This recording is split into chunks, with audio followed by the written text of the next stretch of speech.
नमस्कार शेतकरी बंधूंनो, मी गणेश अंत्रे। तर या ठिकाणी गोठा व्यवस्थापनामध्ये जर आपल्याला एखादं लिक्विड द्यायचं असलं गाईला, ते पण अल्पशा प्रमाणात, उदाहरणार्थ 10 ml 15 ml 5 ml आणि रोज, उदाहरणार्थ मल्टीव्हिटॅमिन, बरेचसे जण त्याला व्हायटॅमिन या नावाने ओळखतात। तर या ठिकाणी ते लिक्विड देताना काय प्रॉब्लेम येतो, रोज 10 ml कसं मोजणार?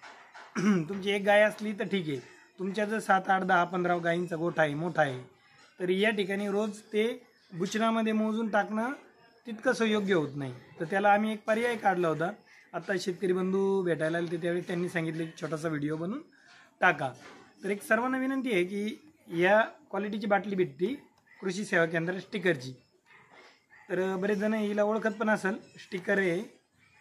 तर ही बाटलीची खासियत काय आहे की ही बाटली भरून आता याच्यात सध्या आम्ही व्हायटॅमिन घेतलेला आहे। तर व्हायटॅमिन घेतल्यानंतर ही जे छोटा रॅक आहे याच्यामध्ये 5 ml 10 ml आणि 15 ml अशी मार्किंग आहे। आता याच्यामध्ये आपल्याला किती पाहिजे, 10 ml आपण उदाहरणार्थ व्हायटॅमिन घ्यायचं। तर मोजायची पद्धत सिंपल आहे, याला प्रेस करा, हे बघा 10 ml आलं। हे बुच्चन उघडा आणि आपलं जे खाद्य असतं, खाद्यामध्ये 10 ml पूर्ण टाकून द्या। मग यामध्ये काय होतं की दरवेळेस तुम्हाला मोजायची गरज नाही।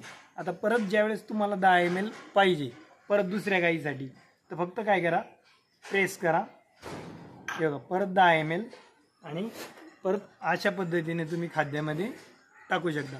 यामुळे काय होतं, कुठे लिकेज नाही, काही नाही, हात खराब होत नाही आणि औषध वाया जात नाही, कारण हे औषध खूप महाग असतं। पण ही बाटली वापरण्याच्या अगोदर काळजी एक घ्यायची आहे की ही बाटली वापरताना स्वच्छ गरम पाण्याने धुवून उन्हामध्ये 1 दिवस पूर्ण वाळून साफ करून मगच ही बाटली वापरा। बरेचसे शेतकरी तशी वापरतील, तसं करू नका। पण या बाटलीचा उपयोग आपण या पद्धतीने करू शकतो आणि बरेचसे औषध पण आपलं वाया पण जाणार नाही आणि मोजायचं झंझट पण राहणार नाही। धन्यवाद।